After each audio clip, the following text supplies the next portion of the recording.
Hello, my lovelies. It's Hanji here, and I'm here to discuss a science lesson. Now, Erwin has given me the permission to start these videos. I'm going to start off our first lesson today going over basic bone anatomy. And I'm going to start with humans just because my research on Titans is still kind of in the works, but today we're going to go over the difference between compact bone and spongy bone. So this is like the basic cellular makeup of bones. And then as time goes on, we'll go more into the different kinds of bones and all of that kinds of things.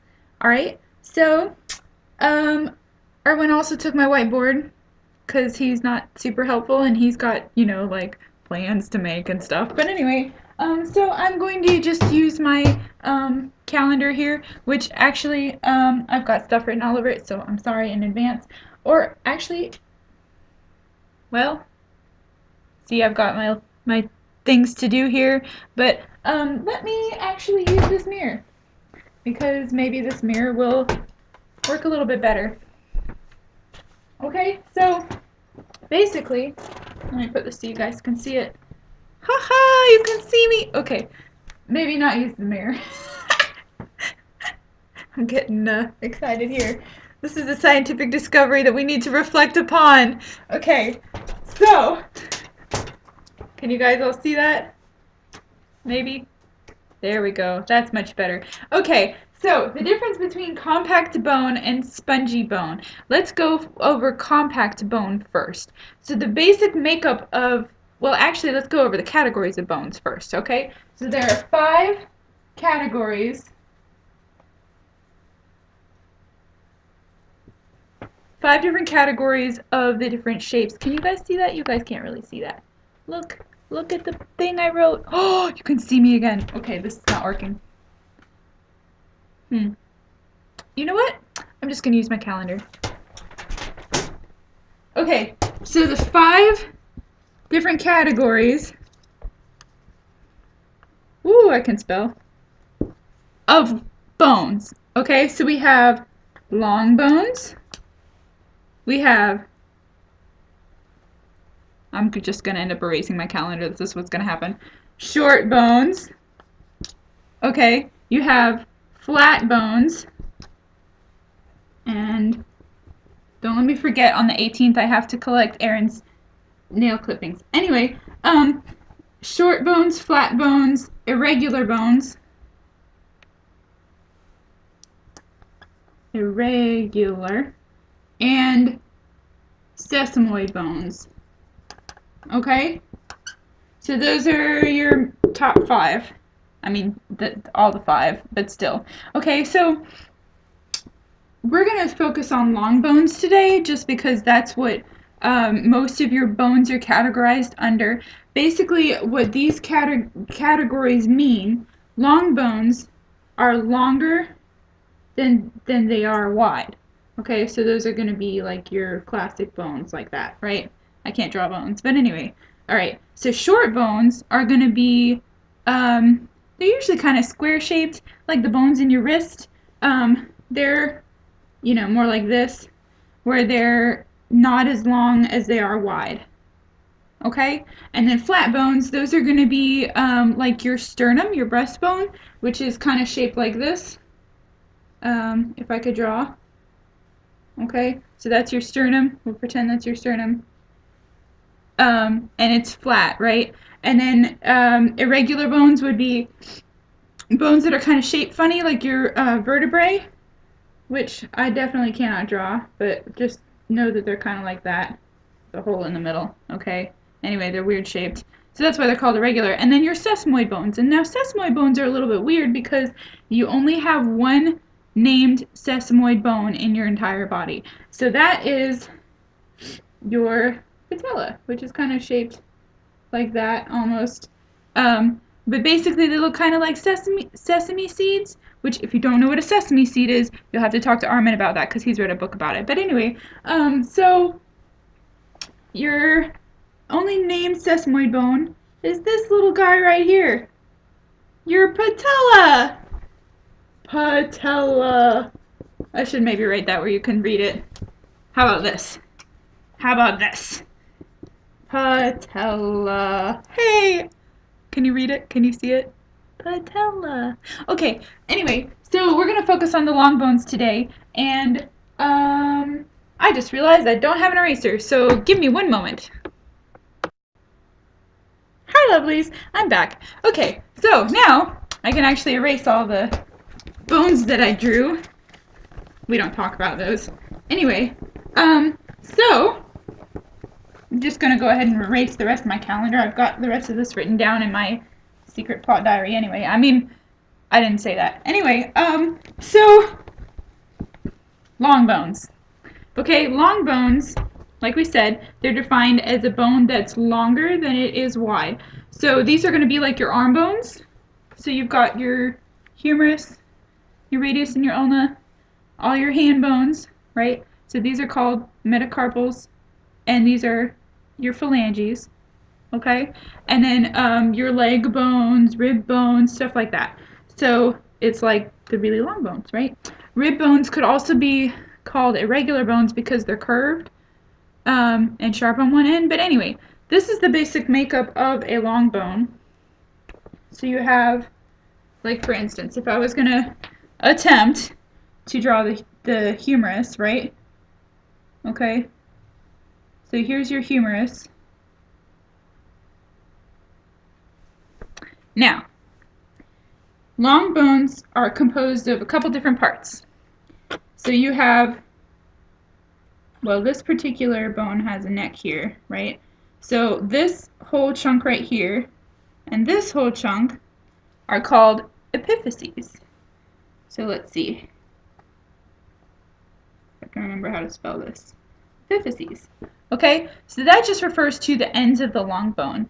So basically, when you refer to anatomical terms, the particular part of, like, each of these epiphyses is going to be either proximal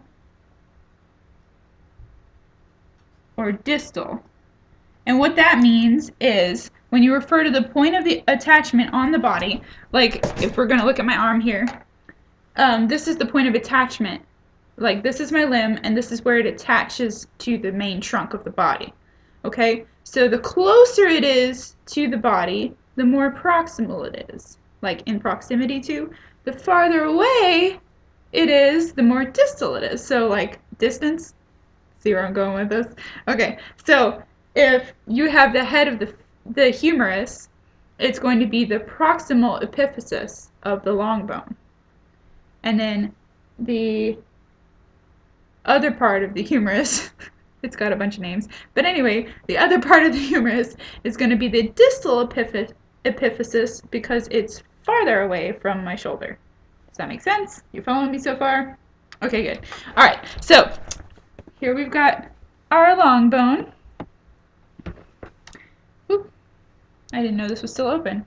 Okay, anyway, so this middle part here, oop, doo-doo-doo-doo-doo, okay, is called, are you ready? Are you ready? This is called the diathesis. Okay, so we have the epiphyses and the diathesis. All right, so this middle part here is also kind of like the bone shaft.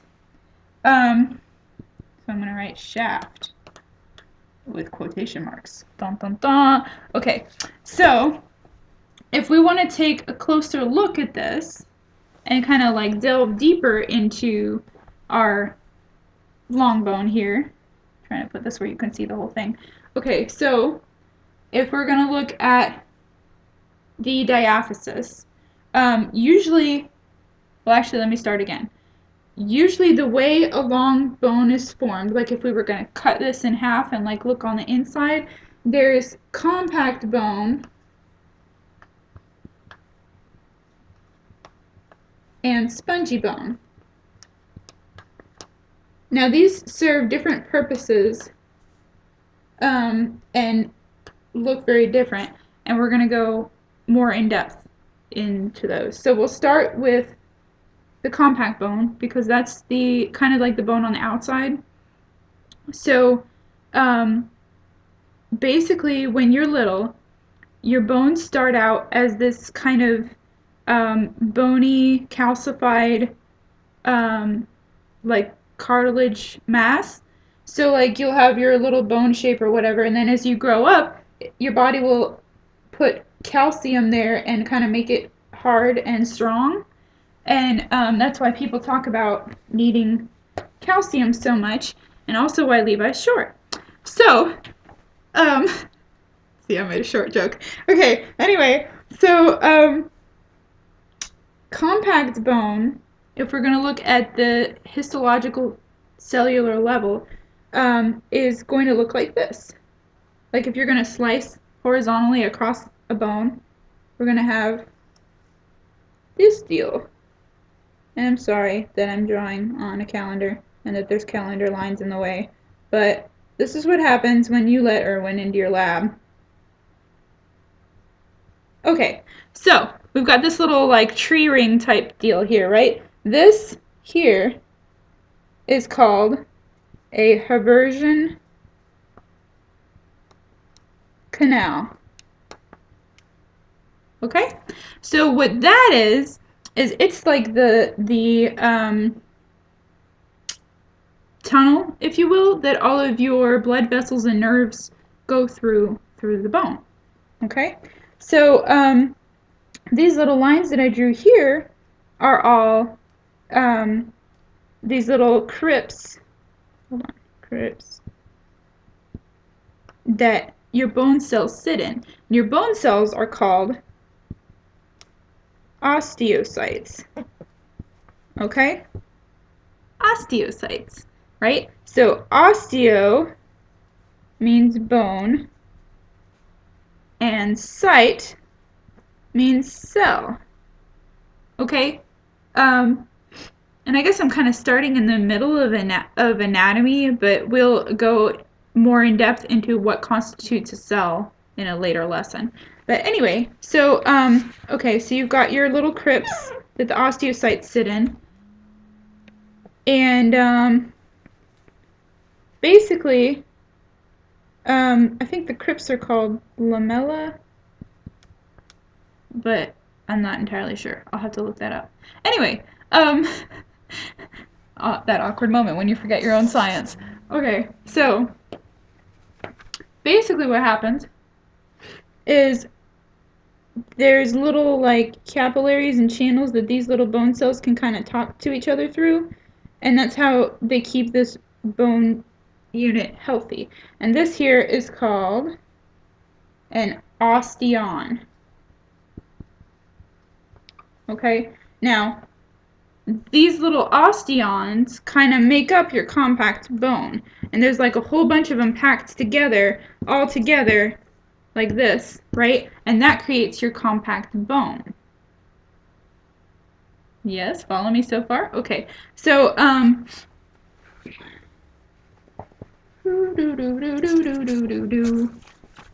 all right, so in your compact bone, like if I'm gonna take the humerus here that I drew and kind of slice right here and here and just kind of look at that, we're going to have, this is your bone, right?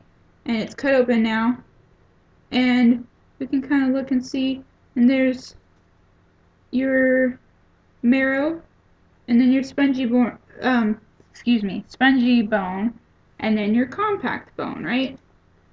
And the compact bone is the stuff that's got those little osteons that I just drew with your osteocytes and everything.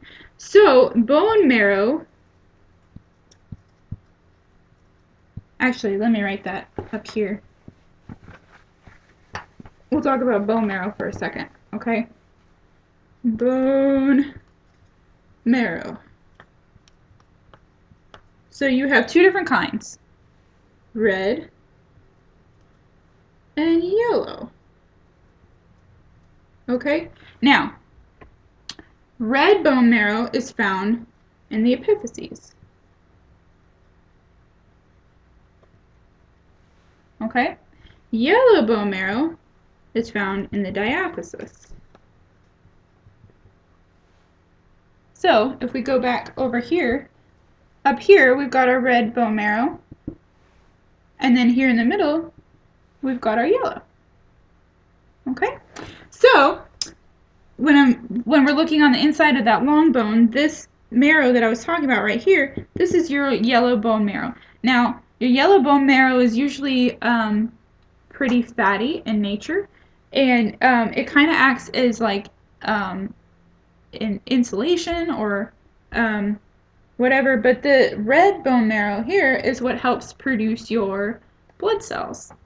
And then we have several different types of blood cells that I'll get into in another later lesson.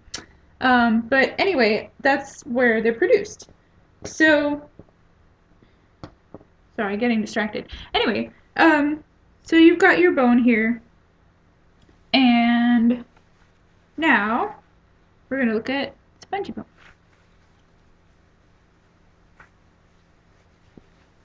And they call it spongy bone because, guess what? It looks like a sponge. Ha! No way!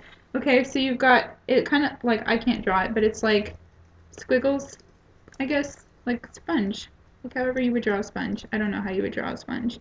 Anyway, so that's spongy bone. That's it. That's the bone.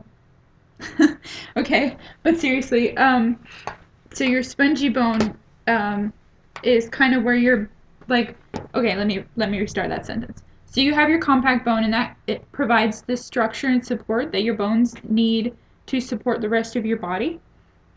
But the spongy bone is where your body kind of manages the electrolytes in your body.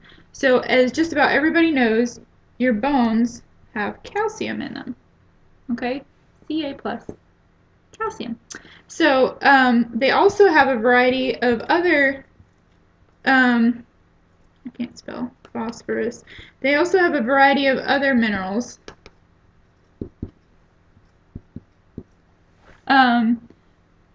And basically, your body requires a certain amount of those minerals and electrolytes in your cells, in your bloodstream, just overall all over the place in your body. And many organs, such as your kidneys, your thyroid, your parathyroid, etc., are going to regulate how much of those you have in your body or in your bloodstream, especially when it comes to calcium, your thyroid and parathyroid. But anyway, so in your spongy bone, that's kind of like your pantry or your stores where your body will store extra calcium or extra phosphorus or extra amounts of these minerals so that you will have them at a later date. Now, say you have low calcium levels in your blood, so low calcium, okay, and then your thyroid and your thyroid and your parathyroid both have hormones that will say, hey, I need some more calcium, or no, I think we're good, we don't need any more calcium. Okay, so one of those will trigger if you have low potassium. Not potassium, calcium, I'm sorry. Potassium is a different discussion. Anyway, so, and then your body's going to be like, oh my gosh, let's go handle this. Okay, so let me erase my exclamation points. So then your osteocytes, remember those are your bone cells, are going to talk to each other through their lamella,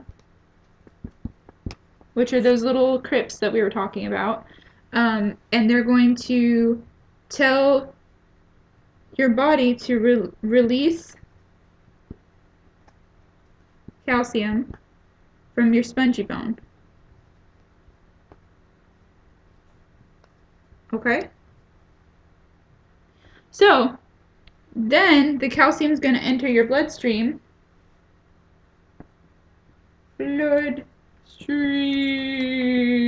What? Oh my gosh. Okay, and then your body can use it. So, say you just drank like a whole gallon of milk and your body's like, oh my god, I just consumed so much calcium. So much calcium. Okay, so what's your body going to do? It's not just going to get rid of that calcium. I mean, it might get rid of some of it if your kidneys are like, get rid of the calcium. But 9 times out of 10, your body's going to try to save some for later. So then it's going to say, hey, we've got so much calcium. Look at all this calcium over here. Okay? And it's going to go, oh my gosh, let's put it into the spongy bone. Into the spongy bone. So,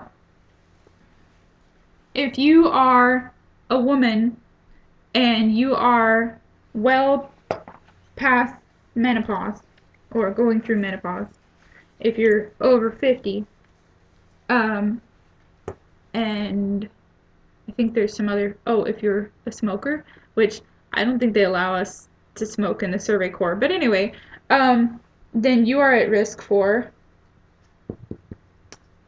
osteoporosis.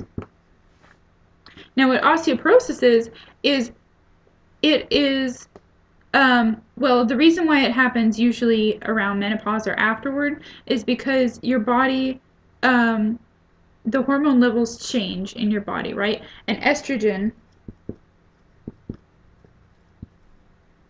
also plays a role in calcium stores, plays a role in calcium stores, calcium levels, whatever. Anyway, so when you go through menopause, your estrogen levels drop off and become lower, and as a result, you are at risk for depleting your spongy bone calcium stores because you take more than you store. So what that means is this spongy bone here that I was drawing that looks all like squiggly and dense and whatever starts to look more like this.